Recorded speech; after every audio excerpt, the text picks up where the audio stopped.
the building has to be functional. That's one of the biggest challenge in converting existing assets that were built a century ago. Functionality is many different things. It's the floor plate, it's the mechanical, it's the height of the ceiling, it's many different things, but we have to be able to create a functional space, which is sometimes impossible with what's built. So architecture, functionality, being able to respond to need, I would say that are probably the basic ingredients to be able to just say, hey, maybe we have something here.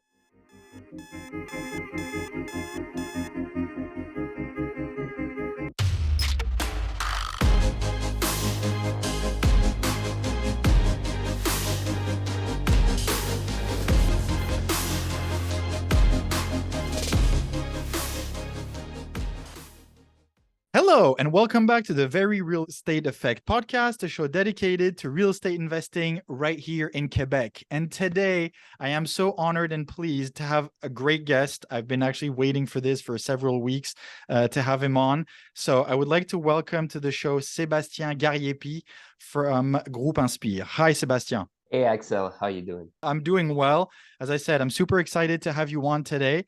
Before we jump into it and get into your story, I just want to remind everyone, thank you for sharing this episode with a friend who could benefit from this conversation. We're going to unpack a lot of little golden nuggets and treasures, and just listening to Sebastien's story is going to be quite insightful. So feel free to share, like, and send it to a friend who would enjoy this. Sebastien, there is so much to talk about. You're the president and founder of Groupe Inspire. You redevelop some properties that basically need some love, but you didn't just start with a team of 25. So how in the world did you get started in real estate investing? That's a very good question, Axel. I wasn't meant to be in real estate, to be honest. I was at school at Cégep du Vieux-Montréal in mechanical engineering because I always loved mathematics, physics, and stuff like this. And quite honestly, I didn't know about real estate. So I was heading towards mechanical engineering, as I said. While I was doing CJEP, I was working evening and night shifts into a pharmaceutical company. And at this time, I did meet someone, Sylvain, who became my partner into many and the 8 years after that. Sylvain had bought a duplex with a friend at 18 years old. So I was like, how is this possible? I had honestly no financial knowledge, no financial education. I was fortunate enough, though, to have a couple of dollars in my account because I was working since I was young while going at school. So I got interested into real estate from this guy, Sylvain. And a few months after, we did buy a duplex together because I like to learn stuff. I think I have a talent to that, like learning stuff quickly and getting to understand like the mathematics of real estate. So I did buy this first duplex, life-changing moment for me. I decided that, yes, I will finish my studies in mechanical engineer, but I was going to go to HSC after that to learn about finances, entrepreneurship, management, and all of that. So first duplex, 18 years old. A few months after, I got my brother with me to invest in a second duplex. And it went on and on and on. To be honest, at this stage of my life, it was a retirement plan. Real estate was a retirement plan for me. So I was like, what can I do daily in real estate to really live of my real estate and at the same time get to know other asset classes and stuff like this? So I decided with Sylvain, my brother, to start an appraisal firm because we were like, this is very interesting. We'll appraise buildings and get to know different asset classes, meet different bankers, lawyers, other investors and stuff. So we were like, that's a good thing to do. So we did start to work for another appraisal firm and then started our own. We grew the business very fast, and then we've merged with a big group in Montreal. Okay. And the end goal here was to become the largest appraisal company. But at a point, I realized that I was not a business manager. I was an entrepreneur. And with this merger, I did put myself into the general manager seat, Mm-hmm. and that's not what No, you didn't want I'm to have to manage a business. yeah, and I was managing 65 people. I was Oof. honestly not at the right spot. I like to develop business, strategically think about the business and stuff.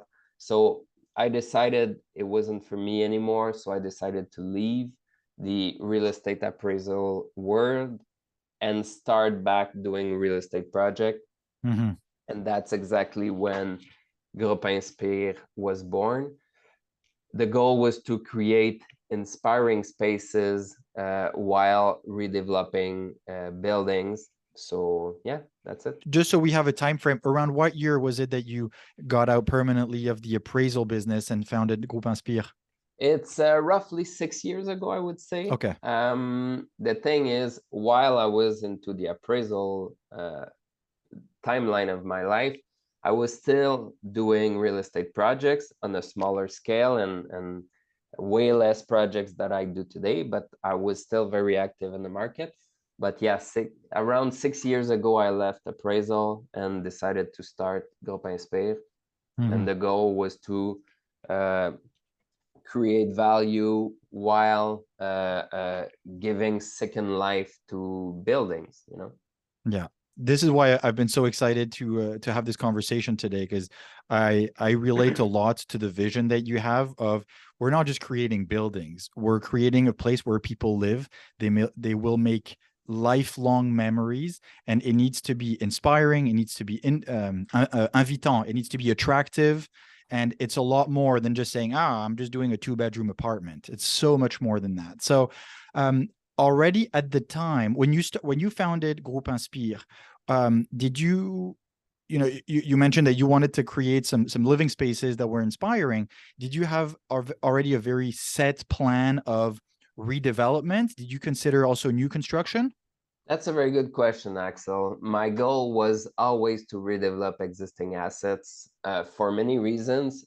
First, we can bring to market way faster units Yeah. while redeveloping existing asset than new construction.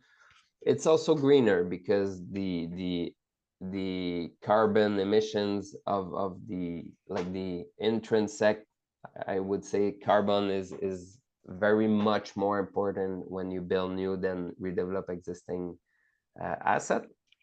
So speed and environmental reason, that's why we decided to concentrate on redeveloping existing asset and not building new. Don't get me wrong, we need to build much more because we're into a housing shortage. Mm-hmm. But we concentrate on redeveloping existing assets. There is a lot of them out there that can be converted, so Yeah. that's what we do. Okay, so in redeveloping assets, can you kind of give us examples of what kind of buildings, I'm just going to call them abandoned sites, abandoned buildings that you look for, that that would be prime targets for you? That's a good question. There is no unique answer. There is only unique properties. And but that's true. If what we're trying to do is finding properties that are usually vacant, so we can give them a second life. The property needs to have interesting architecture, interesting features.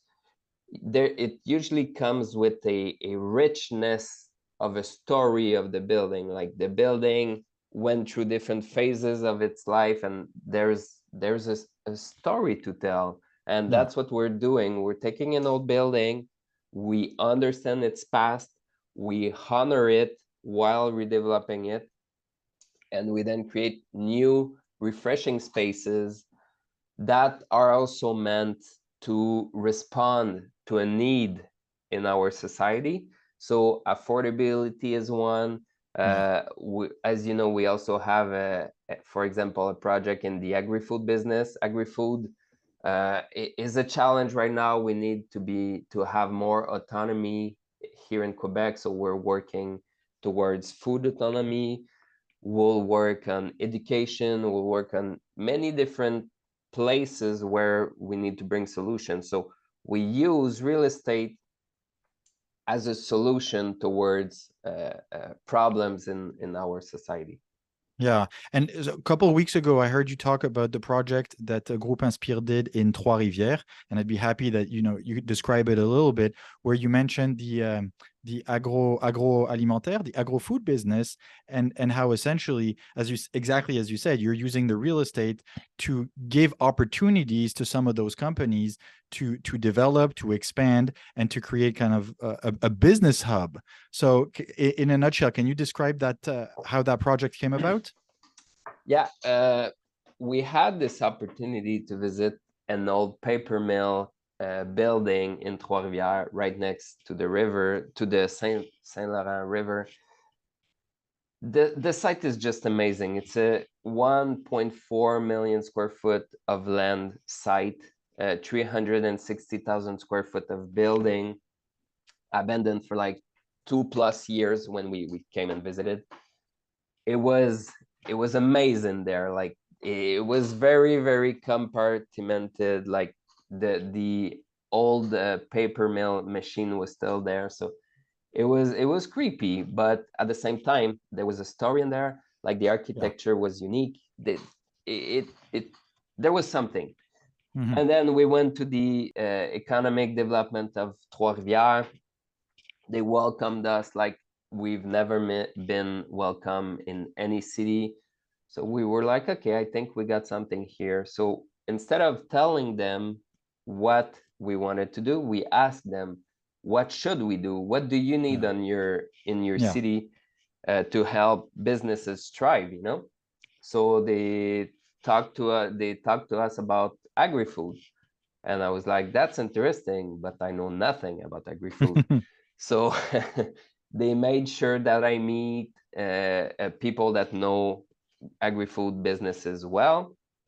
And we rapidly developed this idea of an agri-food hub where those companies could have spaces adapted to their needs. So we created an agri-food hub accelerator. So we did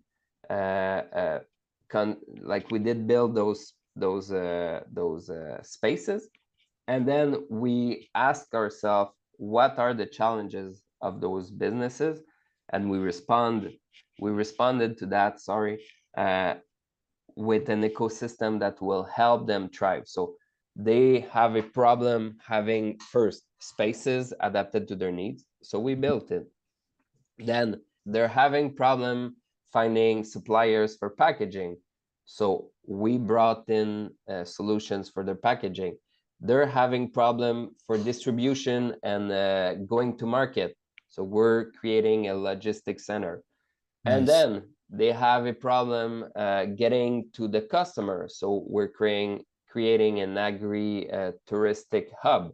So like we're really creating a fully integrated ecosystem where we respond to all of their needs. Mhm. So we tend to think that it's going to help them thrive, have more success, and then create more food autonomy for Quebec, you know? Yeah. And thank you for sharing and describing this project. And I guess it kind of leads to at the macro level, when you're looking at sites and locations. I mean, you started with an old paper plant. I mean, that is gigantic. I've worked in pulp and paper for years, and it's an industry that has a sweet spot in my heart because it's always in beautiful locations. And so can you kind of list and describe, like, what are some of the big key elements that you look for to be able to say, okay, I basically have an abandoned factory. How can I revive that? What's the vision? What are the important elements? that tell you that you can make it work? That's a very, very complicated question, but I'll try to give you a somewhat of an answer. The thing is, each project is different. We always start with what's the need in the community and can we respond to it. That's first thing first. Then the building becomes a recipient for us to respond to that need. So the building has obviously to be unique. It has to have an architecture that is appealing, and then the building has to be functional. That's one of the biggest challenge in converting existing assets that were built a century ago. Functionality is many different things. It's the floor plate, it's the mechanical, it's the height of the ceiling, it's many different things, but we have to be able to create a functional space, which is sometimes impossible with what's built. So architecture, functionality, being able to respond to need, I would say that are probably the basic ingredients to be able to just say, hey, maybe we have something here. Then we explore, we go in depth into pre-development, and sometimes we will say, hey, you know what? It's not feasible. We won't be able to do something, and we just pull out. But usually, with my experience, at first sight, at first meeting with let's say economic development of the city and stuff, with one or two meetings, I'm able to say, hey, we're gonna do this project pretty much this way. So that's probably because of experience, but it's a fine art. It's not like building new. You just take a land, you do a big box and stuff. So it's more complicated. Yeah.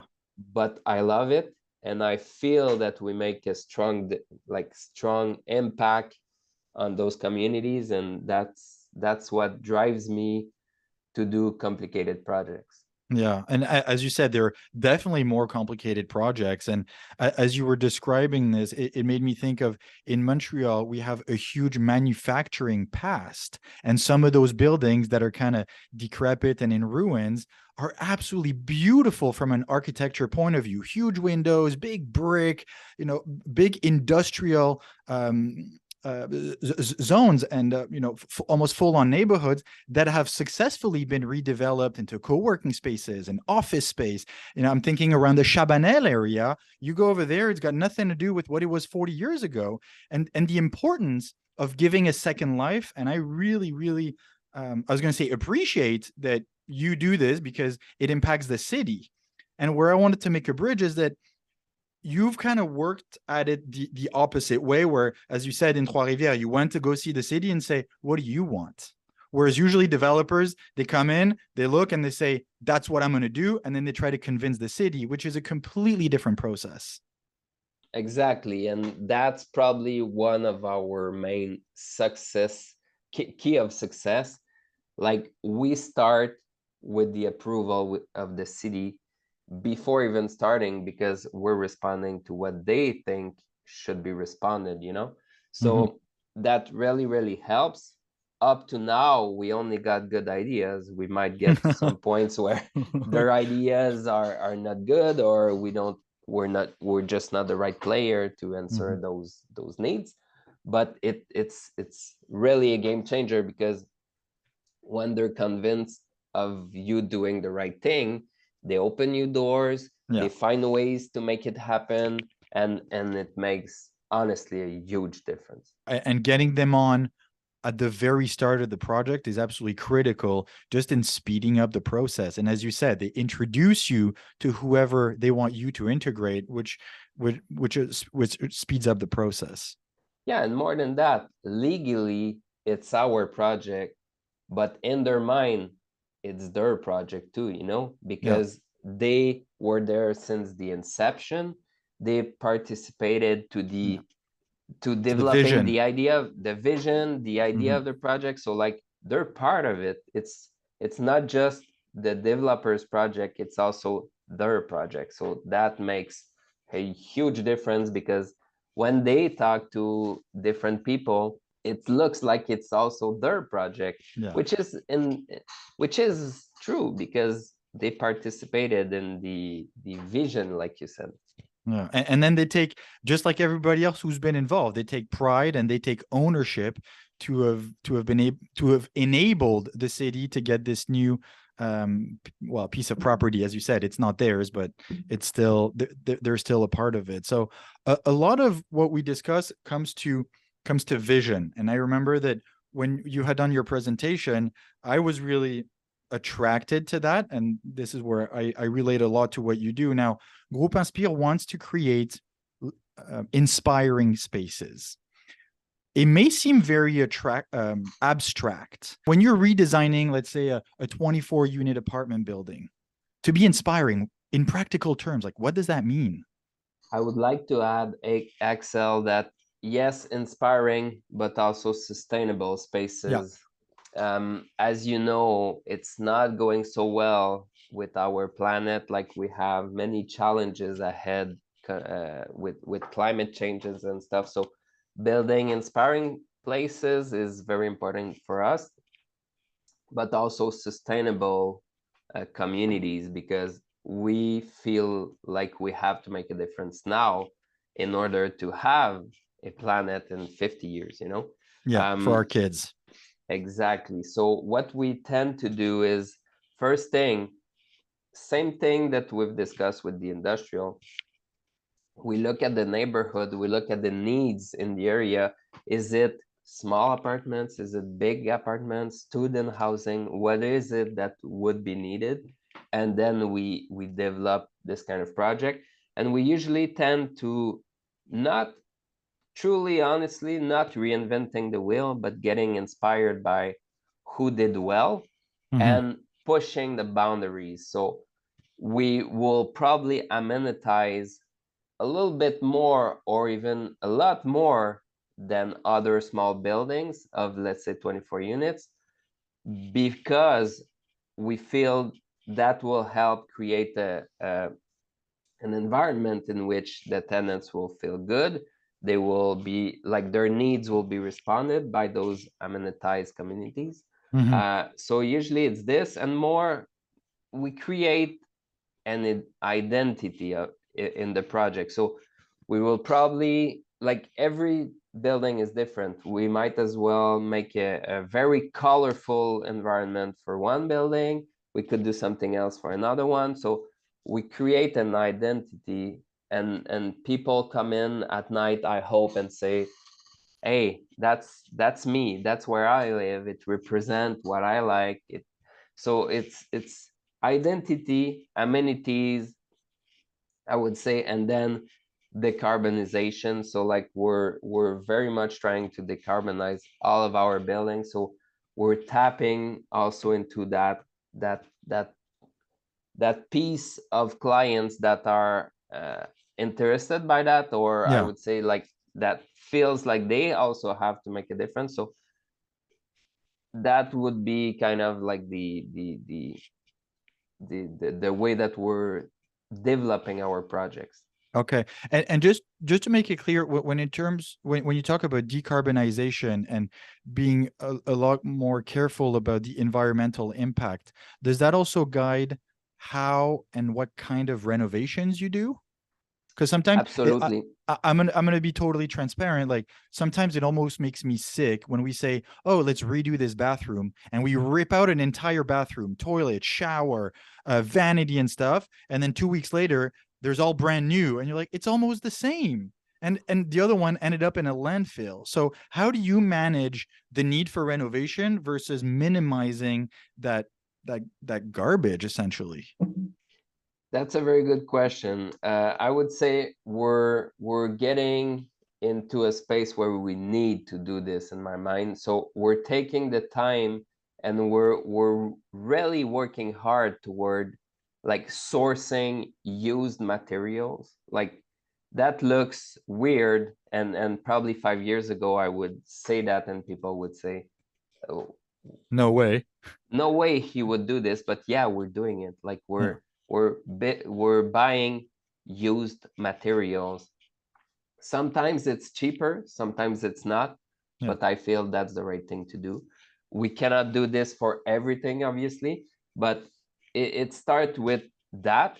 But even before that, we're trying to see when we're thinking about the idea of the project, what can we keep, what can't we? But we try to keep more materials, more walls in place instead of breaking them down.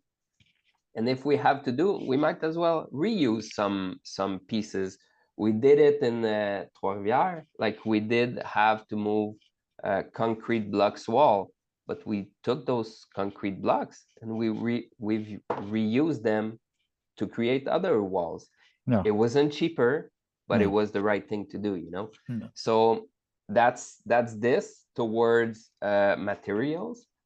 And after that, for the operation of the building, when we have, let's say, a gas furnace, we're always removing them and putting in place electrical solutions because, yeah, we want to limit our carbon effect in our buildings. Mhm.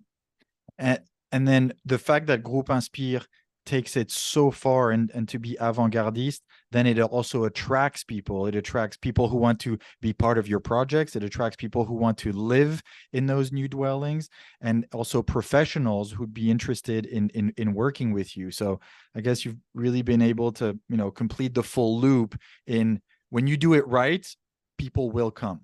You're right. It's like I said, it's not easy to do it because the easy way, like we've discussed, is to throw everything to the garbage and start again. It's very much more complicated to do what we're doing, but we feel like we have to do it. And the good news is governments like it. They came and see our projects and they were very impressed. Cities, same thing. So at one point, it's gonna come back to us, and we're gonna be rewarded for that. The way that, very honestly, the way that we're short-term rewarded is the fact that we save money on some renovations. So that's cool, and people are willing to pay decent prices for sustainable Yeah. places, sustainable apartments, and sustainable spaces that we're creating. So that's the good news too, Mm-hmm. No, very, very important. And I take it your leasing team, whenever they show those apartments, I hope they share those stories with the people who maybe you're going to live there to say, maybe this sink was actually repurposed from somewhere else. And, obviously we checked it, it's clean, it works and everything, but know that we've tried to really be conscious of that. So that's definitely appealing for a part of the population. Yeah, exactly. We're really going there.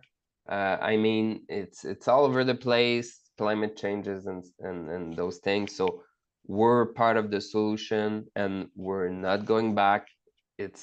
We're in full throttle mode towards finding solutions, and we get good responses from tenants, from people we work with, from cities, government, like you've said. So yeah, we just feel like we have to do this. Yeah. Wow. Well, I mean, for a young developer like myself, I'm doing my first building in Saint Jérôme. This is so motivating. So thank you so much for sharing all this. Now, for everybody who's listening, how can we help you? Well, you know what? I feel like I have to do this, but I also feel like I have to spread the message. And as you've probably noticed, that's something I'm trying to do more and more, Yeah. being present on social medias, being an advocate, being I would say, climate activist kind of. So spread the word, sorry, and like try to at least get educated yourself, then try to tell this to everybody and then do what you can on your side. So small steps make a difference, and by doing so, I would be very happy, because we're into this. We're all into this, and each of us have to do something about it, you know. Yeah, absolutely. And it's good for everybody who's listening to this to be reminded that we all have a role to play whenever we're buying something, whenever we're doing renovations. And let's not forget that we can vote with our money. Yeah, we vote on how we exactly. spend, and to spend it with companies that are taking steps and that are proactive, and so on. So everyone can make a difference, and it's everyone's responsibility now. Yeah, and there is more and more sustainable brands for everything, like for clothing, for paper, for anything that you guys need in your life. And some of them are not necessarily more expensive. So just sourcing the right stuff, being a sustainable object, it's a part of the solution, I think. Yeah, absolutely. Sebastien, thank you so much today. I'm really, really happy and proud to have had this conversation with you. I wish you the best of luck with your projects, and if there's anything I can contribute, it'll be a pleasure to do so. Thank you, Axel. It was a great time today, and I hope it will inspire people out there. Oh yeah, that's the point. So everyone who's listening, as I said, share this episode. You know someone who could benefit from what Sebastien said. So just share this episode, send it to them, so they'll go to bed a little smarter tonight. There you go. On this wonderful note, thank you for tuning in. Stay on, and I will talk to you next week. Thank you.